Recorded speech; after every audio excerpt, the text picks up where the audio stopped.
bastante clave. Y por eso, ¿cierto?, se habla del famoso control interno o del control de gestión. Si nosotros no ejercemos control dentro de una organización, es probable que vamos a tener diversas fugas, ya sea de dinero, vamos a tener malversaciones, vamos a tener errores de contabilización, vamos a tener falta de control de stock, vamos a tener también falta de control de inventario, falta de control del volumen de ventas, de utilidades, etcétera. Por eso que es muy importante establecer sistemas de control. Ahora bien, Profe, ¿sí? ¿en Carabinero hubo falta de control? Yo creo que en todos lados estamos con faltas de Pero control, ahí fue mucha plata. claro, ¿no? Y todos lados. Yo creo que hay problemas de sistemas de control generalizados. Así que eso es lo importante que lo vayamos revisando ahora de cómo podemos también ir estableciendo dónde tenemos que ir poniendo el ojo. Si finalmente vamos a saber nosotros que hay distintas áreas en las cuales son las que principalmente se generan estos problemas de control y también de fuga, ¿ya? Y por eso que acá en la primera lámina ustedes van a poder ver que tenemos 3 puntos de control iniciales que están indicados como esenciales. El primero de ellos son las bodegas, ¿ya? Y ustedes saben que las bodegas son muy susceptibles de robos, ¿cierto? De cambiazos, de mal utilización, de mal uso, en fin. Y por eso que es muy importante tener un control de bodega bastante exhaustivo. Y de hecho, por lo mismo, generalmente las empresas tienen un encargado, ¿cierto? Un responsable de verificar que todo lo que está entregado o informado en bodega eh, esté correctamente informado, o sea, correctamente controlado, ¿ya?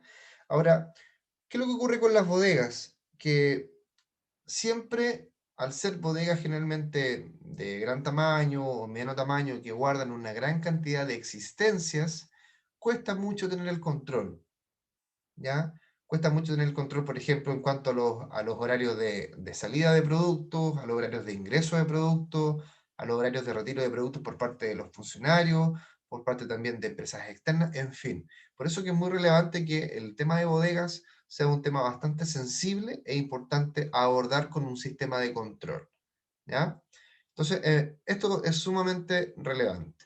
Si ustedes, por ejemplo, han tenido la posibilidad de ir me imagino que sí, obviamente todos hemos ido alguna vez a Home Center Sodimac, se pueden dar cuenta que cuando uno retira, por ejemplo, algún tipo de producto en bodega, tiene que hacer varios trámites para poder efectivamente salir con ese producto, ¿ya? Eso, por ejemplo, obedece a un sistema de control. Ahora bien, en otros lugares hay sistemas de control mucho más exhaustivos que incluso apuntan a escaneos, ¿ya? Por ejemplo, algunos trabajadores en algunas empresas, al momento de que se retiran de sus lugares de trabajo, tienen que pasar por un sistema de escáner o de detección, ¿cierto?, de metales u otro tipo de elementos.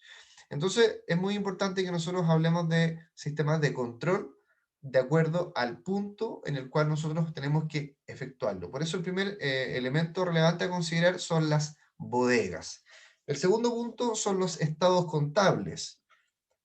Y los estados contables, quienes por ahí tienen manejo o han estudiado el tema de contabilidad, ustedes saben, ¿cierto?, que eh, eh, la contabilidad se basa en el principio, ¿cierto?, de la doble partida, en el sentido de que todo lo que ingresa, de cierta manera, también tiene que salir. Es decir, tenemos que llegar a un equilibrio, a un resultado que nos pueda decir, esto ingresó, esto salió, esto está ok, el llamado principio de partida doble. Entonces, cuando nosotros tenemos estados contables, ¿ya?, que probablemente son manejados por personas a través de un computador y anteriormente de forma manuscrita, sabemos que pueden tener alteraciones.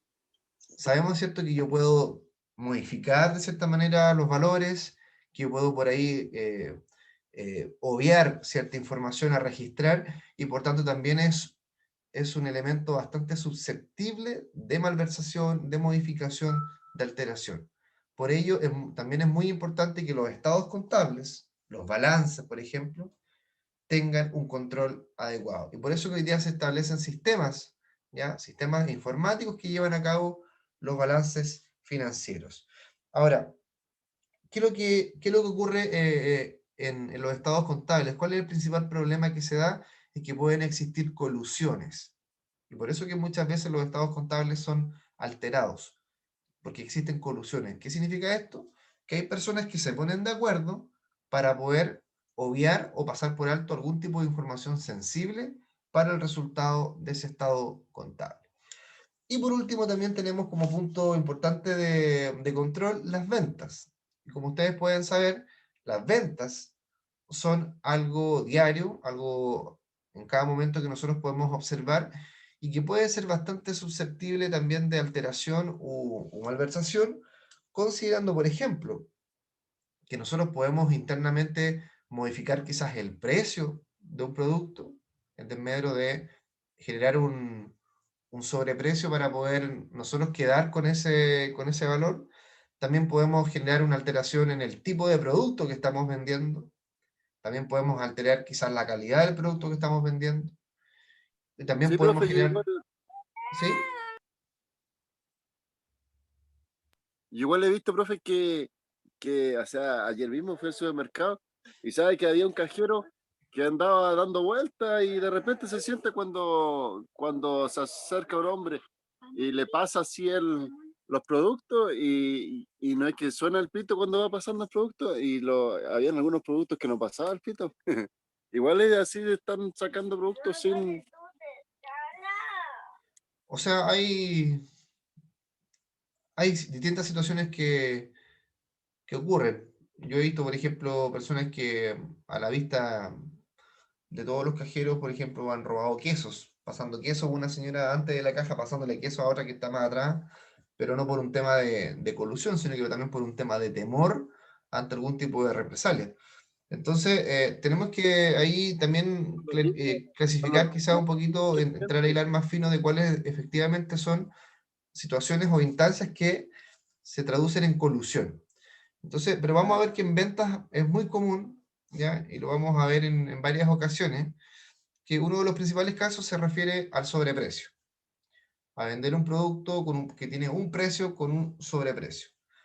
Vamos a también a encontrar que puede también existir colusión entre un vendedor interno y una persona externa, donde se le puede también vender un producto que tiene un determinado precio y se le vende con un precio sumamente menor, ¿ya? Porque probablemente más adelante va a ser revendido ese producto, ¿ya? Eso como lo más general.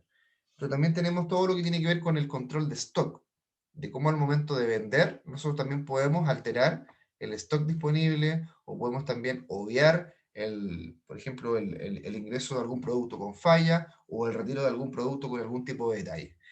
Entonces, tenemos un gran abanico de posibilidades, de situaciones en las cuales nosotros podemos ser víctimas, ¿cierto?, de un error de control y que puede derivar obviamente en la pérdida de stock o en la pérdida también de utilidades. Por eso que es muy importante, reitero, que en cada uno de estos puntos de control nosotros tengamos un sistema, un monitoreo que permita efectivamente dar cumplimiento a lo indicado. ¿Alguna pregunta hasta acá, chiquillos?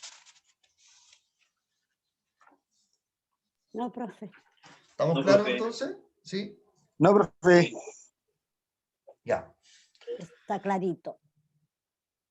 Vamos ahora con la siguiente lámina, ¿cierto? Que nos habla de los tipos de errores. Y aquí vamos a entrar nosotros en algunos temitas que es importante que nosotros revisemos. Por ejemplo, el primer error ya nos habla de la población.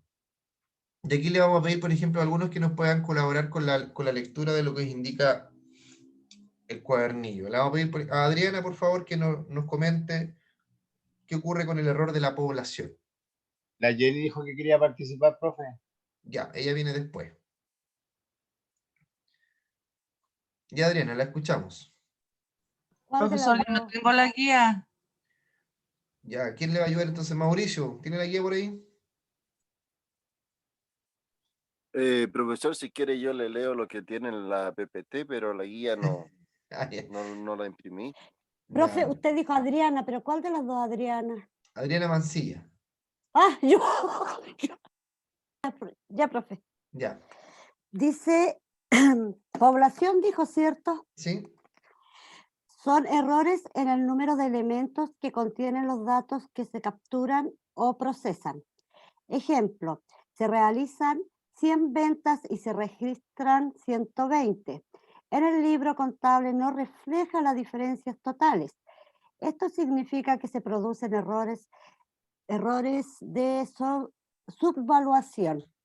Luego de contener este resultado, las personas que están en vinculación con el control interno deberán formular teorías sobre la situación, que resulta ser bastante común. Ya. ¿Sigo? Fíjense, hasta ahí nomás, Adriana, muchas gracias. Ya. Fíjense en lo que nos lee Adriana, que esto es de pan de cada día en las empresas y en las organizaciones. Pero la pregunta es, ¿dónde quedan esos 20 productos de diferencia? Como el chiste del Bombo Fica, ¿cierto? De la, de la requisación Llegaron de... con, llegaron ¿Es con Claro, una 7 fuga? kilos. claro. Llegaron ¿Es con una 7 kilos. ¿Es como una fuga o no, profe? Claro, es una fuga porque efectivamente hay un error en el registro previo, hay un error también en el control durante la situación y hay también un error, ¿cierto?, de forma posterior de no saber o de quizás sí saber dónde están esos 20 productos que no están registrados. Entonces, ahí es donde claramente nosotros necesitamos saber cómo controlar esa situación. ¿Dónde la tenemos que controlar? ¿Al inicio, durante, después o durante todo el tiempo? Lo que nos sugiere, lo que vamos a ver más adelante, es que nosotros tenemos que tener un control previo, durante y posterior. Significa en los tres momentos en los cuales el producto es susceptible de algún tipo de alteración. Vamos al siguiente, Jenny, por favor. Autorización. No Profe, tiene no la tengo guía. la guía. Ya, vamos, seguimos avanzando entonces. Elvia, Juanito,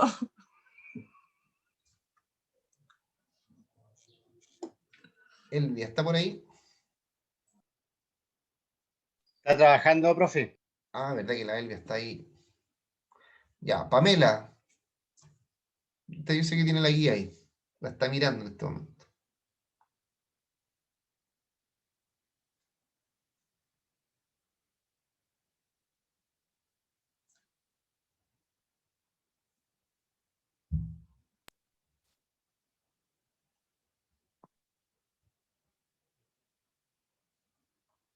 Está con un problema de conexión la Pamela, parece.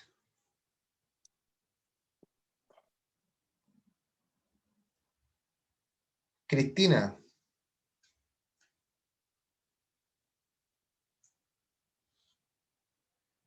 Profe, al tiro. ya. Autorización. Ay, que se me perdió la hoja. Autorización. Intercambios no autorizados ingresados al sistema por error o intención. Ya, perfecto. Gracias, Cristina.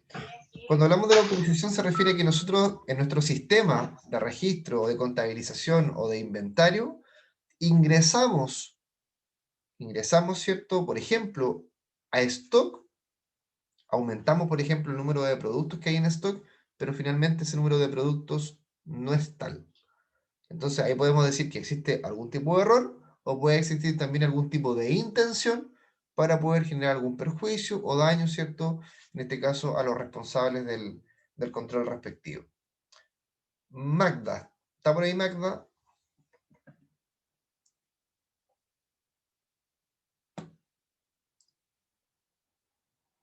Magdalena estaba trabajando, profesor. Sí, sí, la Ya. María dijo que iba a trabajar hoy día, que no sabía cómo lo iba a hacer ni siquiera con la prueba. Ya, Juan, entonces usted, integridad y exactitud, los dos que quedan. Integridad son errores de integridad de la información. Ya, ¿Sigo leyendo? sí, síganlo. Exactitud son discrepancias entre los atributos reales del intercambio y los atributos que el proceso captura para procesar. Si los datos del intercambio no reflejan correctamente los términos del mismo, existen errores de exactitud. Ya, perfecto. Bueno, la integridad con la exactitud, la verdad que redundan un poco en lo mismo, pero la integridad, ¿cierto?, se refiere a que no tenemos disponible toda la información. Y nosotros dentro de nuestros controles, ya sea, ¿cierto?, de inventario, de venta, de abastecimiento, de stock, de bodega, etcétera, debiéramos tener toda la información disponible. Lo que llegó, lo que se compró, lo que se vendió, lo que no se utilizó, lo que viene con errores, lo que viene con fallas, lo que se desechó, lo que se cambió, lo que se volvió, etcétera, todo. Por eso hablamos de integridad. Y cuando hablamos de exactitud, ¿cierto? Tal como dice acá, dice que son discrepancias entre los atributos reales del intercambio, ¿ya?, y los atributos que el proceso captura para procesar. ¿Qué significa esto? Que hay discordancia, ¿cierto? Hay una incompatibilidad entre lo que nosotros tenemos definido dentro del registro, ¿ya?, con lo que eventualmente vamos a vender o vamos a procesar. Entonces tenemos que tener exactitud. ¿Qué significa esto? Que tenemos que también tener identificado que lo que tenemos aquí es esto y es tal cual es, lo vemos, y obviamente eso no tiene que ser alterado ni modificado. Entonces, estos 4 errores que hemos mencionado nosotros los vamos a encontrar de forma permanente en nuestras organizaciones. Y por eso que, reitero nuevamente, que es muy importante que los sistemas de control que nosotros diseñemos apunten, por una parte, a evitar estos errores, estos 4 errores, pero que además estén adecuados según los tipos o los puntos de control que nosotros queremos observar y monitorear. Probablemente mi sistema de control en la bodega no puede ser el mismo sistema de control que en una oficina.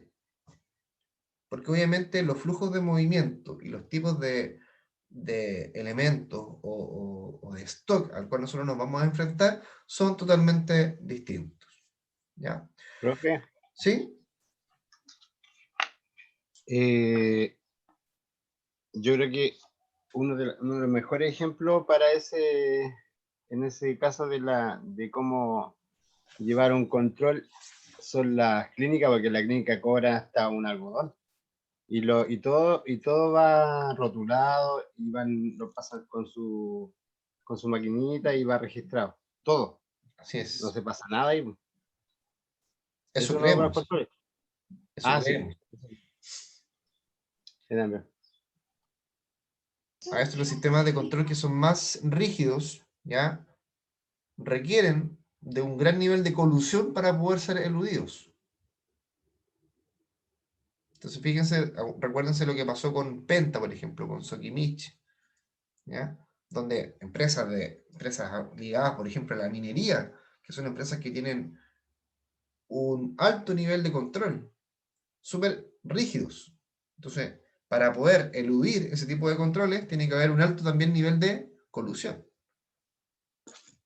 Entonces, a mayor complejo el sistema de control, mayor también el nivel de colusión. No es fácil.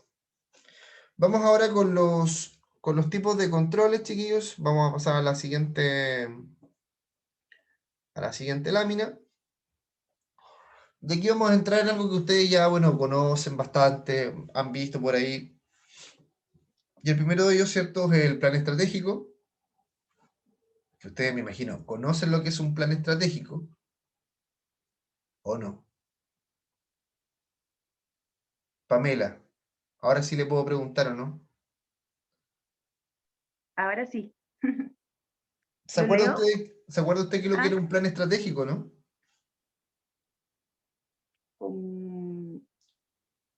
o sea, como organizar algo, planearlo, planificarlo, para que resulte como uno desea que sea.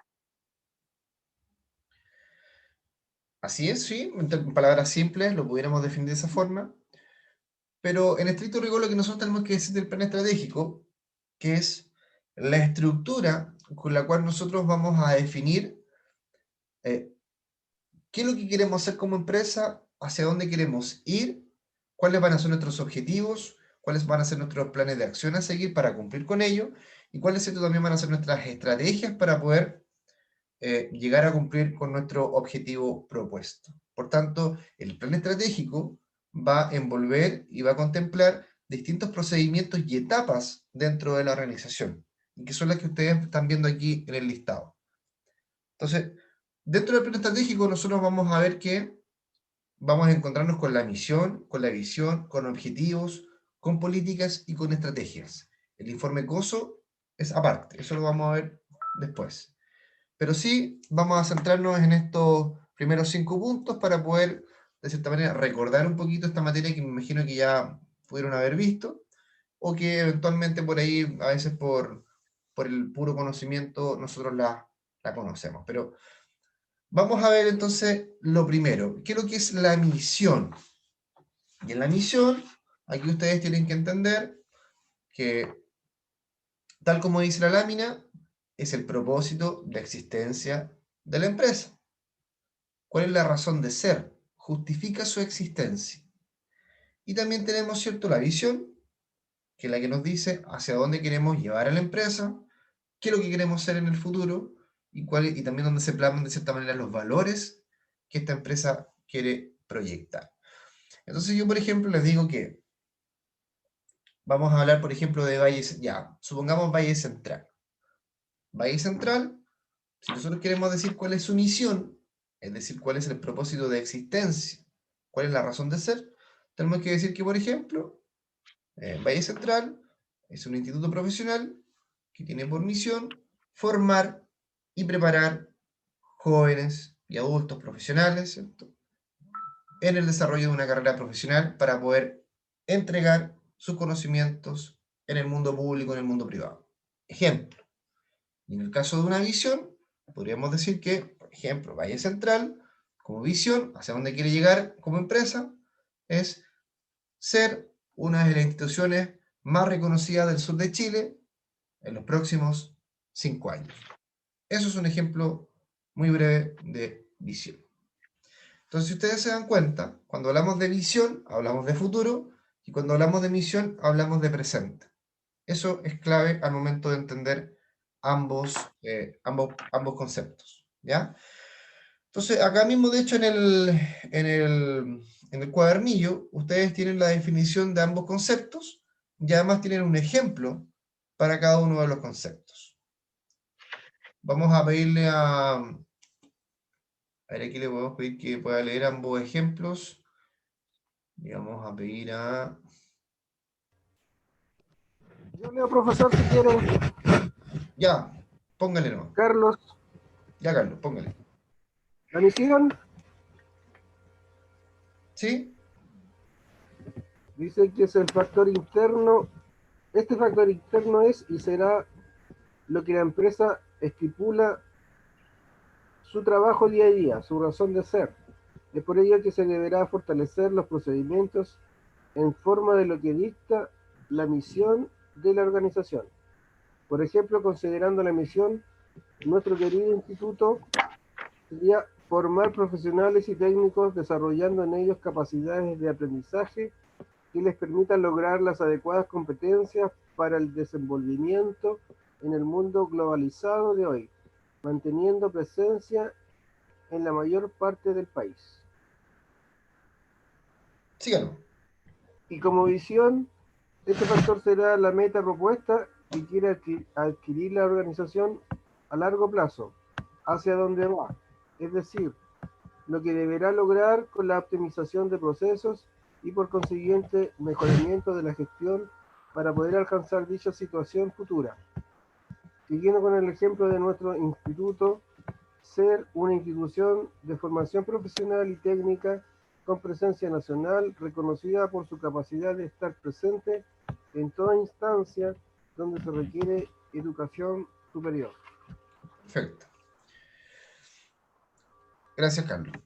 Ahora, cuando ustedes analizan los conceptos de misión y de visión, se van a dar cuenta que son los lineamientos, son la base del trabajo y las estrategias que va a tener que obviamente plantear una empresa u una organización.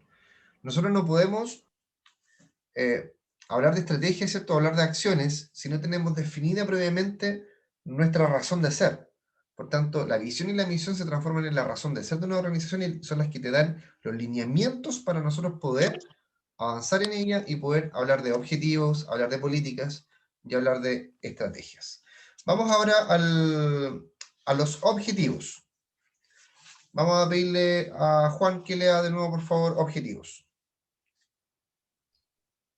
Objetivo. Los objetivos validan de manera descriptiva las consideraciones propuestas en la planificación y gestionan su cumplimiento bajo un enfoque de corrección de errores o mejora continua, siendo esto posible visualizar en el corto, mediano y largo plazo, teniendo en cuenta el qué y el cómo respectivamente los estamos cumpliendo en el contexto del control.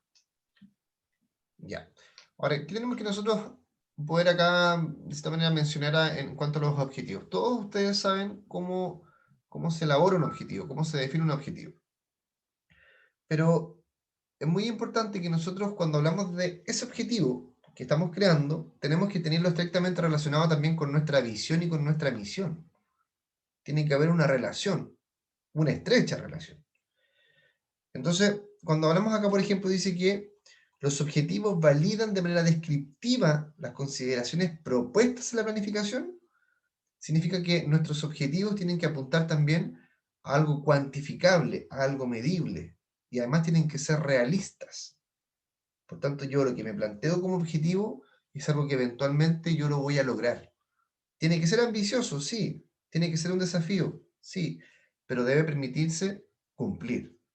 Por tanto, cuando nosotros hablamos de nuestros sistemas de control interno, tenemos que nosotros adecuar también nuestros sistemas de control interno a los objetivos propuestos. Tiene que haber una relación. Nosotros no podemos crear un sistema de control que no busque cumplir con nuestros objetivos. Entonces, es ahí la relevancia y por eso que estamos también hablando de los tipos de control. Entonces, cuando yo estoy en una organización, yo me dice, por ejemplo, "Ay, pero yo no sé cómo controlar lo que estoy haciendo". Bueno, lo invito, ¿cierto?, a revisar la visión, la misión y los objetivos que propone su organización para trabajar, porque ellos les van a dar un lineamiento de qué o hacia dónde usted tiene que enfocar ese control. Después tenemos las políticas. Y respecto de las políticas dice, estas verifican y se relacionan al respectivo reglamento interno, con el objeto de corroborar que cada colaborador de la organización conozca de manera formal sobre las normas que el establecimiento estipule cumplir y el proceder interno en los distintos departamentos y áreas que componen la organización. Las políticas son más fáciles de identificar, porque nosotros probablemente las vamos a encontrar también a diario en un manual de procedimiento, en un reglamento interno, o en una ley, o en un decreto, o en una circular, etc. Lo importante es que nosotros tengamos claridad de que son tipos de control, ya que nosotros probablemente no vamos a hacer nada más allá de lo que la política defina, más allá de lo que el reglamento defina. Por tanto, ahí tenemos inmediatamente un mecanismo automático de control. Después tenemos las estrategias, que nos invitan a verificar, analizar, gestionar y formalizar cuáles serán los controles internos y la mitigación de riesgos en la posterior revisión que realizará la unidad de auditoría de acuerdo a su planificación. Determina la estructura o circuito que sigue la información, dependiendo de la aplicación, entorno de trabajo, máquina a gestionar, y se debe definir el actuar de las variables de proceso, presión, flujo, temperatura u otro indicador a medir. Las estrategias tienen estricta relación con la parte operativa. Las estrategias me dicen qué tengo que hacer yo a diario. Son mis planes de acción, por tanto están en la parte operativa. Entonces yo también tengo que tener sistemas de control que me permitan identificar cómo debo operar en esta instancia, en este nivel, cómo debo controlar mi acción, mi actuar, y si esto eventualmente contribuye o no al cumplimiento de mis políticas, mis objetivos, mi visión, mi misión, y en términos generales a mi plan estratégico. Aquí habla, por ejemplo, de que las estrategias van a depender del entorno de trabajo, o si, por ejemplo, también trabajo en algún tipo de máquina, ¿ya? Ya que también voy a tener que identificar variables que van a tener estricta relación también con mi funcionamiento. Entonces, si yo, por ejemplo, establezco una estrategia, por ejemplo, comunicacional para mi empresa que me permita aumentar mi volumen de ventas, yo tengo que hacer un estudio un tanto acabado para poder determinar cuál va a ser la estrategia más correcta y cuáles son los resultados que eventualmente me podría generar y cómo voy a controlar que esa estrategia se realice. Entonces, por ejemplo, si yo defino como estrategia que voy a elaborar un plan de difusión, donde me propongo aparecer, por ejemplo, 3 veces al día en un medio televisivo, 2 o 4 veces en un medio radial, o 2 veces en un portal electrónico, ¿cuál sería mi forma de control, por ejemplo? Monitorear que efectivamente yo estoy saliendo 3 veces en un medio televisivo, 4 veces en un medio radial y 2 veces en un medio electrónico. ¿Y eso cómo lo puedo aplicar yo? Mediante un checklist. Puedo hacer un listado de chequeo, que es lo que vimos en la primera clase, donde yo coloco, por ejemplo, ¿estoy cumpliendo con la difusión? Sí. Entonces, ¿estoy cumpliendo con mi estrategia? Sí. Si estoy cumpliendo con mi estrategia, ¿estoy cumpliendo con mi política? También. ¿Estoy cumpliendo con mis objetivos? Probablemente que sí. Con mi visión, también, mi misión también, mi plan estratégico también. Por tanto, todo esto que nosotros hemos mencionado acá, que de hecho aquí lo vamos a poner en color rojo, esto está estrictamente relacionado y encadenado. ¿Estamos claros, chiquillos?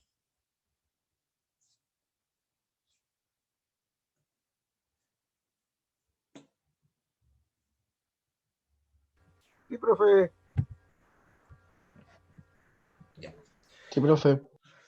Sigamos ahora. Vamos a hablar ahora del famoso informe COSO, ¿ya? Y que COSO, ¿cierto? No es cosito ni cosita, sino que COSO es una nomenclatura, ¿cierto? Que se refiere al Committee of Sponsoring Organization of the Tradeway. Esa es su nomenclatura. Es una abreviatura de 4 conceptos o de 4 palabras. Eso es COSO, ¿ya? Entonces, vamos a pasar acá que... Entonces lo que tenemos que nosotros referirnos al informe COSO, que es un tipo de control. Es un tipo de control que nosotros vamos a aplicar en nuestra organización y que es un documento. El informe COSO es un documento, ¿ya? Que contiene las principales directrices para la implantación, gestión y control de un sistema interno, ¿ya? Por tanto, es como un manual, podríamos llamarle. Ahora, ¿qué ocurre con el COSO? El COSO se divide, o por así decirlo, se habla de 3 informes. Se habla en primera instancia de un informe COSO 1, que es el que vamos a ver ahora. Se habla también de un informe COSO 2 y un informe COSO 3. El informe COSO 1 nos dice, ¿cierto?, que el control interno es un proceso llevado a cabo por la dirección y el resto del personal de una identidad. ¿Qué significa esto? Que todos forman parte del proceso de control interno en una organización. No solamente la dirección, sino que también todo el personal que la compone. ¿Qué es lo que ocurre acá? El informe COSO se crea también con el objetivo de poder proporcionar un grado de seguridad razonable. ¿Se acuerdan que en las clases anteriores hablábamos de que los sistemas de control no te podían asegurar la seguridad completa, pero sí te entregaban un margen de seguridad importante? ¿Y qué es lo que ocurre acá? Que el informe COSO busca que dentro de la organización ocurran 3 situaciones o se cumplan 3 objetivos. El primero de ellos es que exista una eficacia y una eficiencia de las operaciones. ¿Qué significa esto? Que por un lado se cumplen los objetivos y que por otra parte se cumplen esos objetivos utilizando la menor cantidad de recursos, siendo eficiente. En segundo lugar, habla de la confiabilidad de la información financiera. Hoy día uno de los principales problemas que tienen las organizaciones es que no saben realmente el detalle de sus operaciones financieras, de sus flujos. Existen sistemas, pero no hay confiabilidad. No hay un real conocimiento o un conocimiento acabado de lo que efectivamente ocurre financieramente en la organización. Entonces el informe COSO también busca aportar en ello. Y como tercer punto, que se dé un cumplimiento de las leyes, reglamentos y normas que sean aplicables.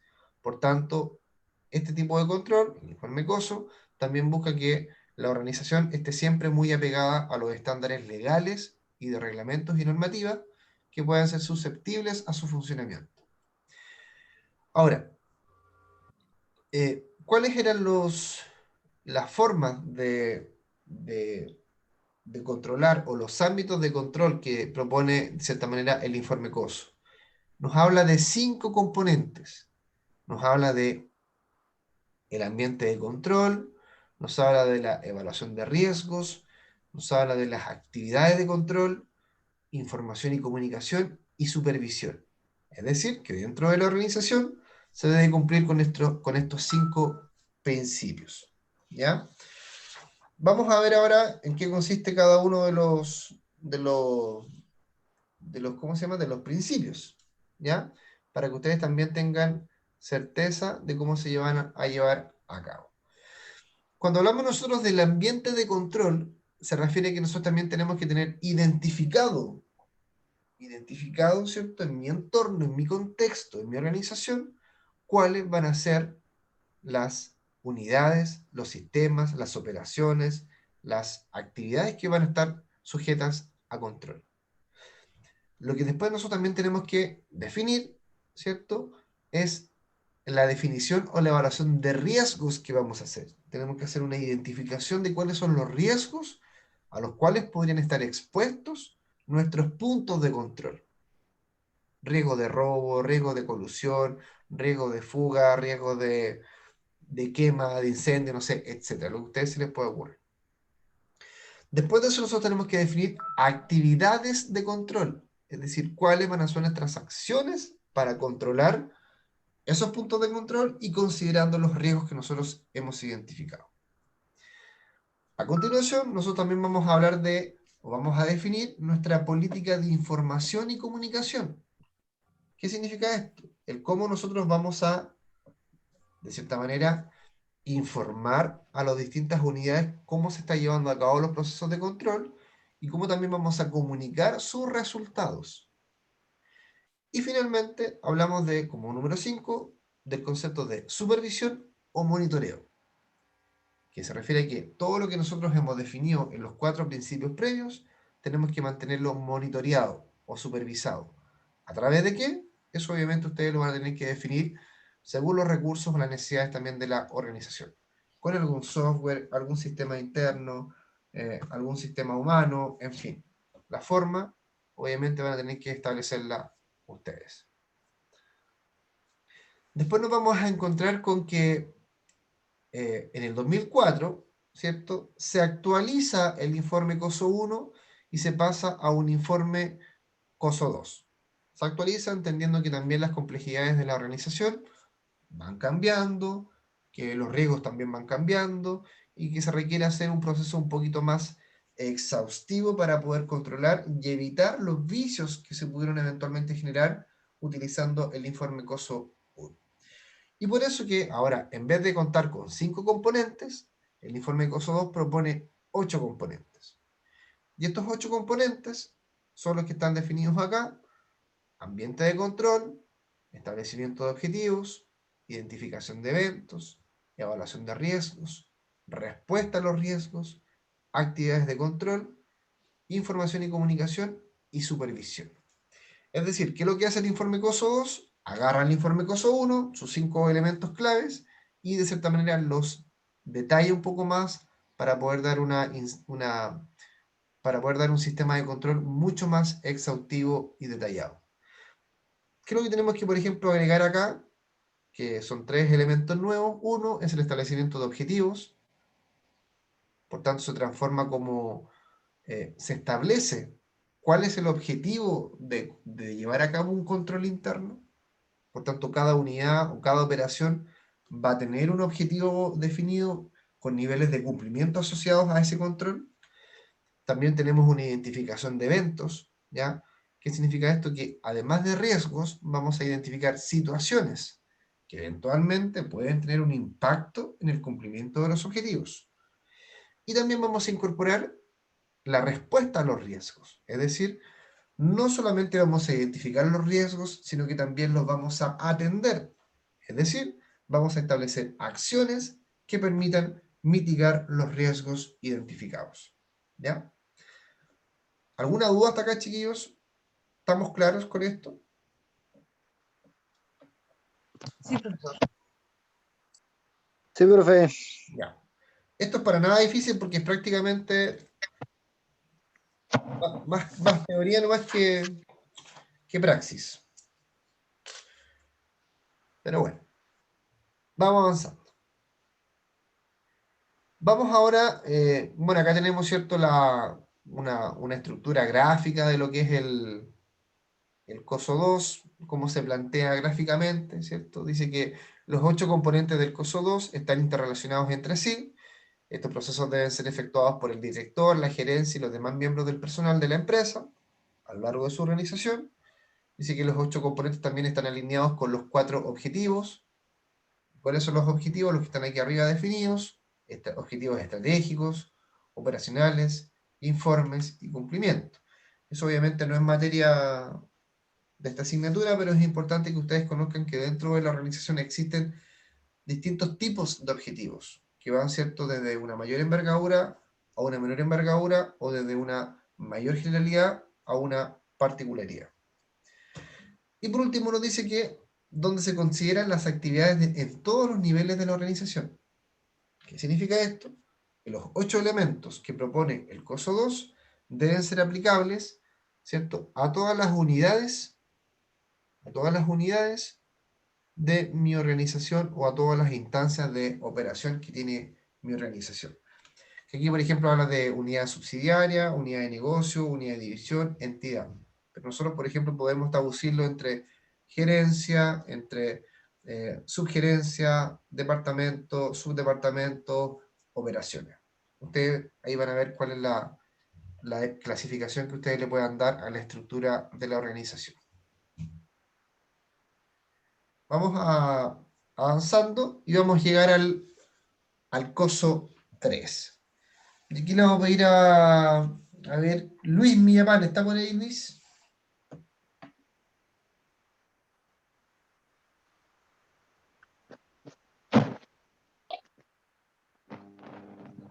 Profe, Dígame, Luis. no tengo el cuadernillo, Ah, estoy en ya, el celular. ya, no se preocupe, no se preocupe. ¿Quién tiene el cuadernillo Disculpe, que pueda leer que no haya leído, por favor?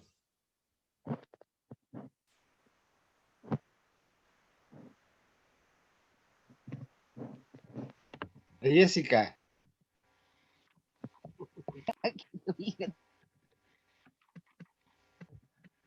Ya. ¿Quién? A ver, Yo, profe, ¿quién dijo yo? Gladys. Gladys. ¿Cómo está Gladys? Gusto en saludarle. Igual, profe, en turno, Ya, así es que por ratito me voy a conectar, pero aquí estamos. eso es lo importante. Ya, Gladys, léanos lo que nos dice el COSO número 3. Dice, en mayo del 2013 se ha publicado la tercera versión COSO 3. Las novedades que introducirá este marco integrado de gestión de riesgos son: mejora de la agilidad de los sistemas de gestión de riesgo para adaptarse a los entornos, mayor confianza en la eliminación de riesgos y consecución de objetivos, mayor claridad en cuanto a la información y comunicación. Perfecto, Gladys. Creo que es importante que nosotros identifiquemos en el COSO 3. El COSO 3, a diferencia de lo que habíamos visto en el 1 y el 2, no se agregan nuevos componentes. Se mantienen los mismos 8 componentes con los cuales venía trabajando el COSO 2. Pero hay 3 puntos esenciales que es importante referir. Uno, que hay una especial preocupación por los riesgos, ¿ya? ¿Y por qué por los riesgos? Porque se empieza a clarificar que uno de los principales problemas que empiezan a tener las organizaciones modernas a partir del año 2010 tiene estricta relación con los problemas del entorno, más que con los problemas propiamente internos. Por ejemplo, las crisis económicas, las guerras, las pandemias, terremotos, tsunami, decisiones políticas, en fin. Entonces, ese tipo de situaciones constituyen un riesgo para la organización y por tanto nos invita a que dentro de nuestros sistemas de control establezcamos lineamientos que busquen mitigar esos riesgos y nos permitan adaptarnos a ciertos entornos.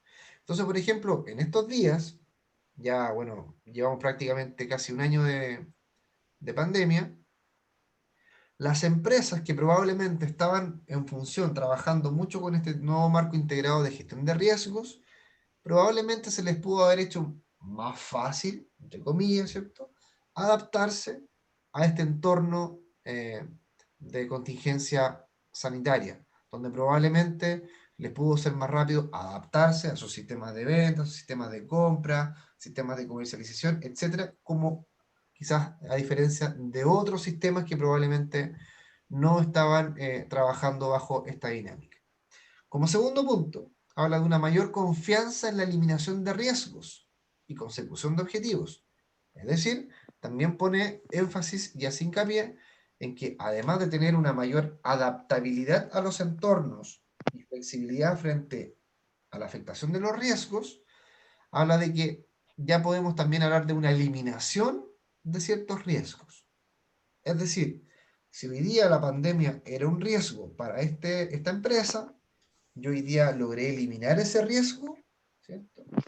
Y me adecué de tal forma que hoy día ya no es un riesgo, sino que es algo con lo que yo hoy día convivo, que me hizo adaptar y modificar mis formas de trabajar o de comercializar. Entonces, eso es lo que nosotros también tenemos que ir pensando a nivel organizacional, que nosotros vamos a tener que aprender a convivir con los riesgos y lo que vamos a tener que hacer es no eliminarlos, sino que aprender a convivir con ellos y adecuar nuestros sistemas para poder atacarlos o mitigarlos. Y por último, mayor claridad en cuanto a la información y comunicación. Esto significa que hoy día tenemos que buscar las estrategias y formas para que toda la organización se empape de los sistemas de control y tenga acceso a la información de forma oportuna de los eventuales riesgos que puedan ir ocurriendo y cómo los vamos a ir mitigando o subsanando. Entonces, hay un especial énfasis en todo lo relacionado a los riesgos y también a cómo nosotros vamos a comunicar de mejor forma lo que ocurra a nivel organizacional. Eso es, en estricto rigor, lo que es el COSO número 3. Ahora, por último, ¿cuáles son los beneficios que nos entrega el COSO a nivel organizacional? Lo primero de ellos es que promueve la gestión de riesgos en todos los niveles de la organización y establece directrices para la toma de decisiones de los directivos para el control de riesgos y la asignación de responsabilidades. En segundo lugar, nos dice que ayuda a la integración de los sistemas de gestión de riesgos con otros sistemas. Después dice que ayuda a la optimización de recursos en términos de rentabilidad. Mejora la comunicación en la organización y mejora el control interno de la organización. ¿Ya? Ahora, ustedes dirán, pero, a ver, pero hay algo que quizás no estoy entendiendo. El informe COSO, ¿cómo yo lo aplico a mi organización? El informe COSO, chiquillos, no es un sistema. El informe COSO es un informe que me entrega alineamientos, que me entrega una guía para yo dentro de mi organización implementar un sistema de control de gestión que utilice la filosofía del informe COSO. ¿Ya? Entonces yo, por ejemplo, en mi organización voy a crear un software, pero ese software lo voy a diseñar de tal forma que me permita cumplir con esto. Que me permita identificar cuáles son las unidades susceptibles de ambiente interno, de control interno, ¿cierto? Que me permite identificar, elaborar objetivos, identificar eventos, evaluar riesgos, responder al riesgo, desarrollar actividades de control, comunicar, informar y monitorear. Eso es lo que yo busco con el informe COSO. El informe COSO en sí no es un sistema de control, es una guía práctica, es un informe orientador para yo poder implementarlo dentro de un sistema de control.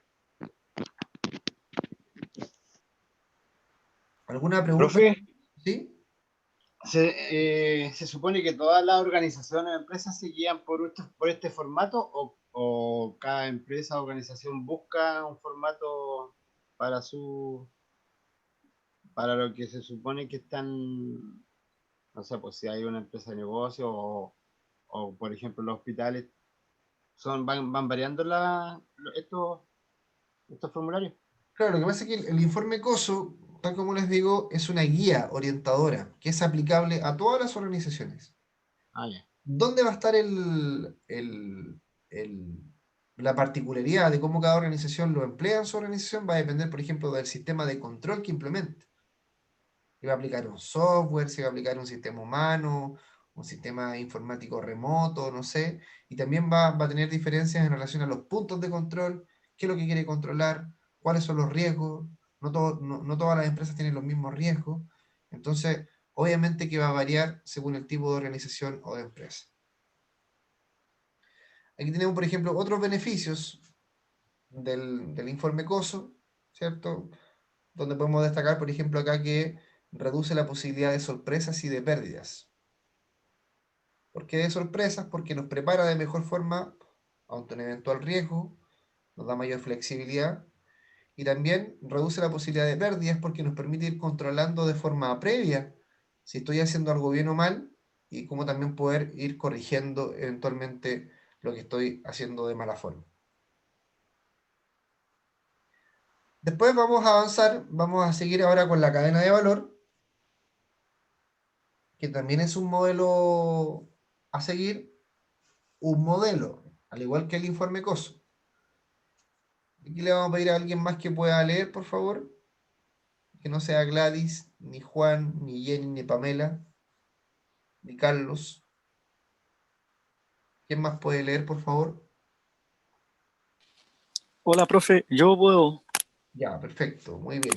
¿Se me escucha bien, cierto? Fuerte y claro. Ah, ya, muchas gracias. Cadena de valor. La cadena de valor es otro modelo a seguir, que ayuda a desarrollar un sistema de control interno. Es una herramienta de análisis estratégico que ayuda a determinar la ventaja competitiva de la empresa. Con la cadena de valor se consigue examinar y dividir la empresa en sus actividades estratégicas más relevantes a fin de entender cómo funcionan los costos, las fuentes actuales y en qué radica la diferenciación. La cadena de valor busca generar ventajas competitivas y su estudio se aplica también a otras actividades como la cadena de suministro y las redes de distribución. La globalización ha llevado a la creación de las cadenas globales de valor. La Perfecto. cadena de valor... ¿Sigo? Sí, síganos. Mira, la cadena de valor establece 4 aspectos del panorama competitivo. El primero es grado de integración.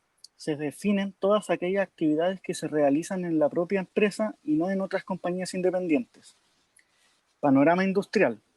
Es el mercado y los sectores relacionados con nuestra empresa y con los que compite. Se establece una estrategia delimitada con el claro objetivo de conseguir los objetivos marcados en primera instancia. El panorama de segmento. En este caso se hace referencia a las variaciones a las que se puede verse afectado el producto y los compradores de este artículo. Y el panorama geográfico. Se engloban los países, ciudades o regiones donde compite la empresa. Muchas gracias. Bueno. A ver. Yo creo que, bueno, es bastante claro el concepto de cadena de valor, ya que, tal como nos dice en una parte de la definición, lo que busca la cadena de valor es que la empresa desarrolle sus ventajas competitivas con un elemento diferenciador. ¿Qué significa esto? Que yo de mi empresa lo que tengo que hacer es sacar provecho de aquello que me diferencia del resto y de aquellas fortalezas que yo tengo como competidor. Y en ese sentido, la cadena de valor establece que hay 4 aspectos que nosotros debemos enfrentar o definir dentro del panorama competitivo. Uno de ellos, el grado de integración, ¿cierto? Donde nos dice que son todas aquellas actividades que realiza la empresa y no otras empresas. Entonces yo, por ejemplo, vendo sushi. Dentro de las actividades que yo realizo, obviamente mi actividad principal es la venta de sushi. Pero, ¿dónde yo tengo que centrarme para poder diferenciarme de otra empresa en cuanto al grado de integración? Es cómo yo lo vendo. Entonces, por ejemplo, yo no solamente vendo el sushi, sino que también yo lo vendo, se lo voy a entregar, se lo entrego de una forma bien presentada, le agrego otros productos por ahí, le agrego también quizás un seguimiento, le pregunto, le llegó el pedido, en fin, etc. Pero es lo que yo, de cierta manera, son actividades propias de mi empresa que otras empresas no realizan. Ese es el grado de integración. Después tenemos el panorama industrial, que es el mercado y los sectores relacionados con nuestra empresa y con los que compite. Se establece una estrategia delimitada con el claro objetivo de conseguir los objetivos marcados en primera instancia. Entonces, cuando nosotros hablamos de panorama industrial, yo tengo que tener claramente identificado cuál es mi mercado, en qué sector estoy, ¿cierto? Y con quiénes compito. ¿Quiénes son mis competidores? Y aquí nosotros nos metemos netamente en un tema más asociado a lo que es el marketing, donde existen, por ejemplo, las empresas líderes y las empresas retadoras. ¿Ya? Entonces, por ejemplo, las empresas líderes, podríamos dar el claro ejemplo de Coca-Cola, y la empresa retadora es Pepsi. ¿Ya? Sin embargo, en algunos países, Pepsi asume el rol de empresa líder y Coca-Cola asume el rol de retador. Y después, ¿cierto? Tenemos las empresas aspiracionales o las empresas de tercer nivel, que son aquellas empresas que desarrollan el mismo producto, pero que obviamente no están en condiciones de competir o ser retadoras. Donde podríamos, por ejemplo, colocar la, eh, no sé, la Rap Cola, la Afri Cola, todas esas bebidas cola que en algún momento pudieron haber existido. Entonces, dentro del panorama industrial es importante tener identificado qué ocurre con el mercado, qué ocurre con la industria. Después tenemos el panorama de segmento, que en este caso hace referencia a las variaciones a las que se puede verse afectado el producto y los compradores de este artículo. Es decir, nosotros también tenemos que, además de conocer nuestro producto, conocer nuestro mercado, con quienes competimos, tenemos que saber a quién le vendemos. ¿Ya? Y cómo este producto también va a ir sufriendo ciertas variaciones según el comportamiento de quienes nos compran. No sé si me explico. Entonces, si yo, por ejemplo, soy el mismo vendedor de sushi, pero yo sé que el segmento al que yo le vendo sushi es un segmento, ¿cierto?, económicamente alto, eh, yo probablemente voy a incorporar algunas características propias de ese segmento a mi producto. Entonces, no sé, por ejemplo, en vez de pedir por, por celular o pedir por Facebook o una red social el pedido, el usuario va a poder, por ejemplo, contar con un código QR donde me va a poder enviar el pedido y a mí me va a poder llegar automáticamente el pedido. Es decir, yo puedo también asociar ciertas actividades dependiendo el tipo de segmento al cual yo estoy enfocando mi servicio o mi producto. Y por último, el panorama geográfico, donde tenemos que identificar dónde compite la empresa. Ahora, si hablamos de una empresa local, tenemos que hablar, ¿cierto?, de la región o de las comunas en las cuales participa. Entonces, las empresas también hoy día se rigen mucho por este modelo, que es el modelo de la cadena de valor, ya que enfatizan y enfocan todos sus sistemas de control a mantener y a lograr que se desarrollen y se sigan desarrollando sus diferencias y sus diferencias también, sus ventajas competitivas.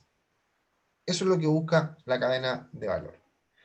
Y aquí tenemos, por ejemplo, una imagen gráfica de lo que propone la cadena de valor, ¿cierto? Que tiene 4 actividades de soporte, que son la infraestructura de la empresa, es decir, hay que controlar la infraestructura, la gestión del recurso humano, hay que controlar al personal, el desarrollo de tecnologías, ¿ya?, y las compras.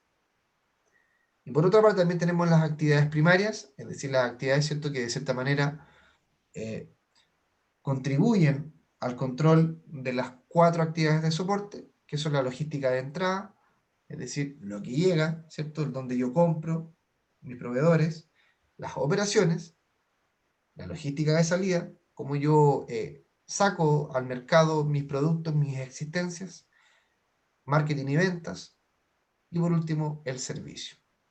Entonces, aquí nosotros tenemos 5 puntos de acción, por ejemplo,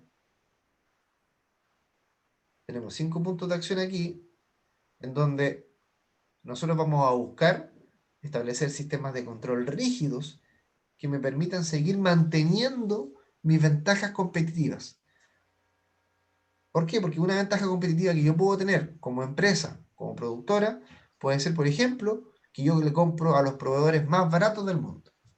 Entonces tengo mi logística de entrada, va a tener un sistema de control espectacular. Si un proveedor me sube los precios, hasta luego, voy a buscar un nuevo proveedor. Después yo puedo centrarme, ¿cierto?, en que mi sistema de control va a ser, pero muy exhaustivo en mi parte de las operaciones. Donde yo puedo decir, por ejemplo, que mis operaciones son las mejores porque permiten una logística de entrada muy rápida, de fácil almacenamiento, de fácil control, de fácil inventario, para poder yo inmediatamente poder tener los productos disponibles para poder venderlos, que sería la logística de salida. Marketing y ventas. Yo puedo establecer, ¿cierto? Puede ser que mi sistema de publicitario, mi contacto con el cliente, sea uno de los mejores, pero para eso también tengo que tener un monitoreo, un sistema de control, donde efectivamente yo corrobore que hay un trabajador que efectivamente tiene una tal relación con el comprador que le vende hasta el aire. Ahora, yo también tengo que tener el control de que efectivamente si tengo un trabajador que no cumple con eso, yo lo tengo que eliminar porque me está afectando mi cadena de valor. Y por último también con el servicio, que podemos asociarlo, por ejemplo, al servicio postventa, de cómo yo le hago un seguimiento a mi cliente para ver si efectivamente le gustó el producto, si lo va a volver a comprar, lo fidelizo, ¿ya? Entonces, tenemos distintas formas de poder implementar nosotros sistemas de control en la organización. Eso es lo que les quiero reiterar. Y obviamente este modelo, el modelo de la cadena de valor, es uno de los modelos hoy día también bastante ocupados, incluso diría yo más ocupados, más utilizados que el informe COSO. ¿Y por qué? Porque se basa en que hoy día efectivamente estamos en un entorno competitivo, no solamente para las empresas que producen, valga la redundancia, productos, sino que también para aquellas empresas e instituciones como el sector público que proporcionan servicios. Por tanto, la cadena de valor es aplicable tanto a productos como también a servicios. ¿Alguna pregunta, chiquillos? No, profe. Ya.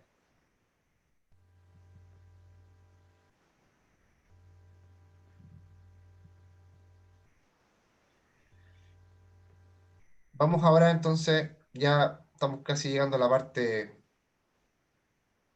final ya del cuadernillo. Pero aquí estamos. Vamos a ver la categoría de controles específicos. ¿Aquí alguien más que pueda leer, por favor?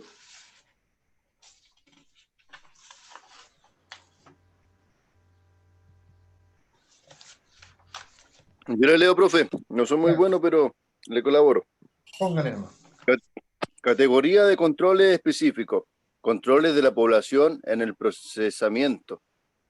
Diseñados para impedir o detectar errores por discrepancia entre los datos que están procesados y la transacción económica que representan. Es decir, las transacciones económicas corresponden a ingresos por mercadería, resultados por venta.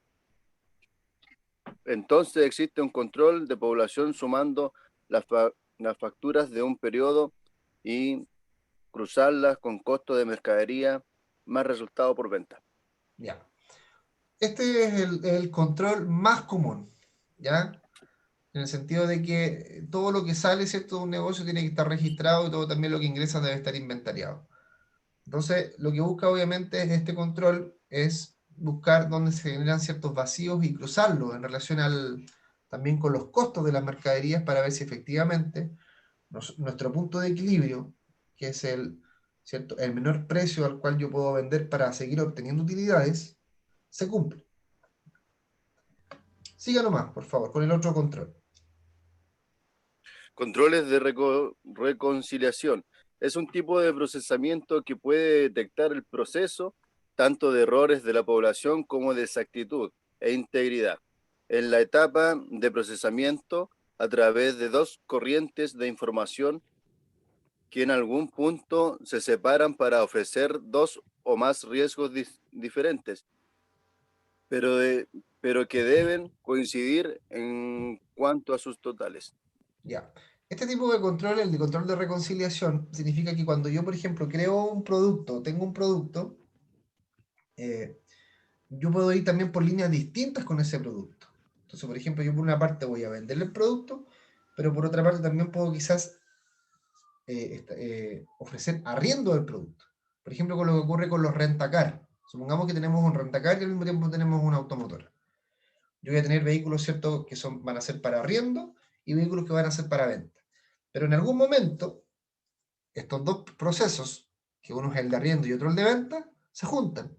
Y por tanto, debieran coincidir también respecto del stock que yo probablemente compré inicialmente, que fue, por ejemplo, un Hyundai Accent. Entonces, yo compré 5 Hyundai Accent y determiné que íbamos a ir 3 para la venta y 2 para arriendo. Entonces, en algún momento en ese registro, yo tengo que volver a anotar que efectivamente terminé, ¿cierto?, con esos 5 Hyundai Accent que yo compré inicialmente. A eso refiere el control de reconciliación. Que yo puedo, por una parte, a un mismo producto, darle diferentes utilidades, pero tienen que juntarse al final del proceso. Vamos ahora al método de evaluación. ¿Quién más va a leer hoy día? Nos quedan 20 opciones. Han leído 8 compañeros.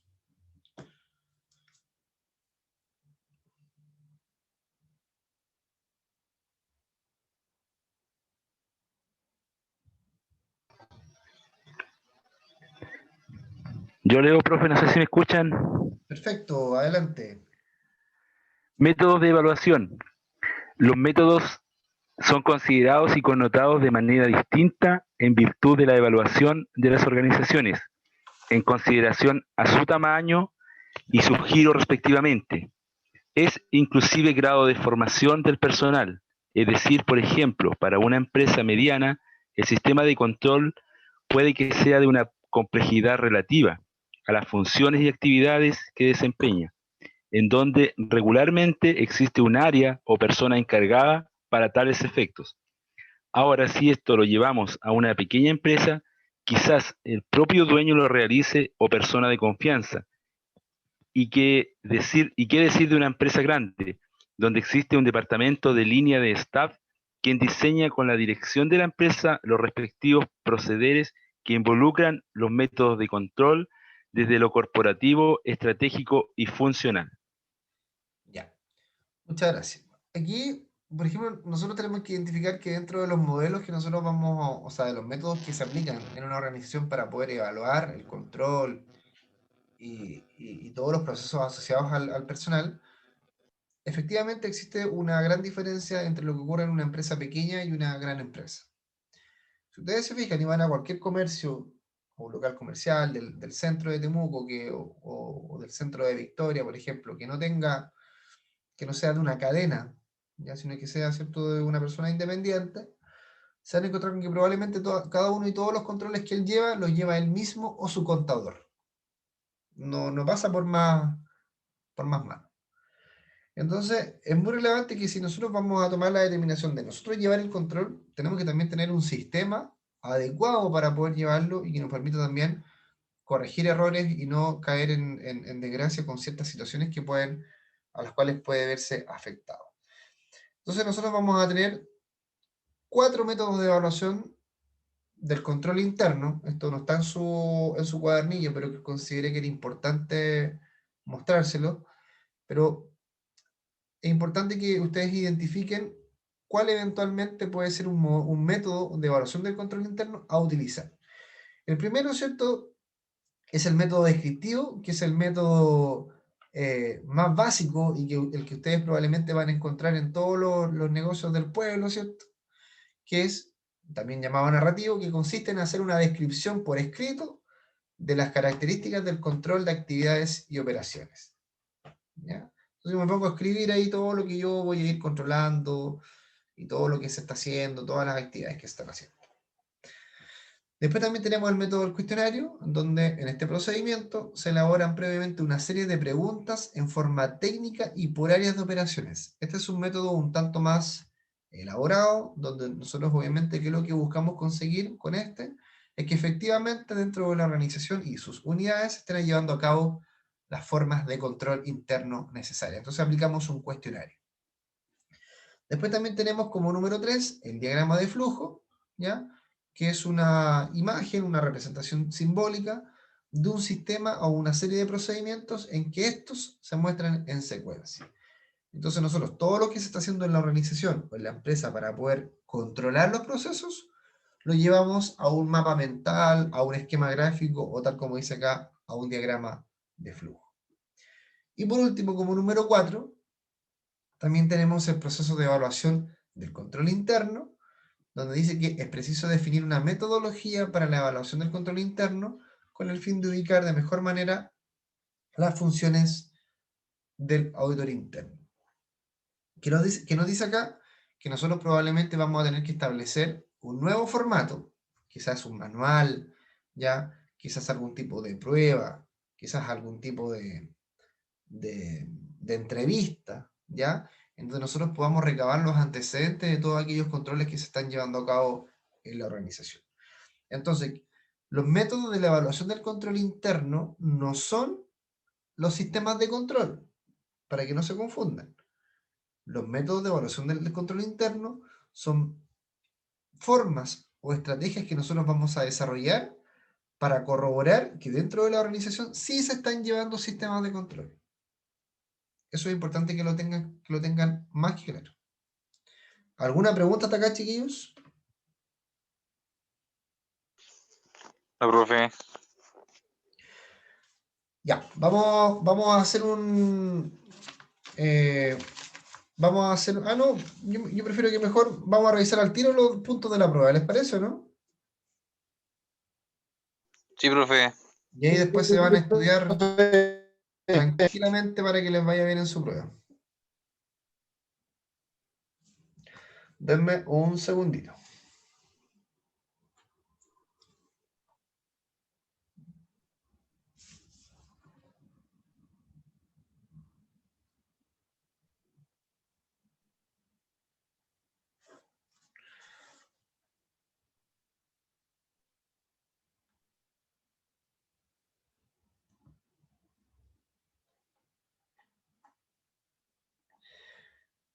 Ya. Pongan atención, por favor.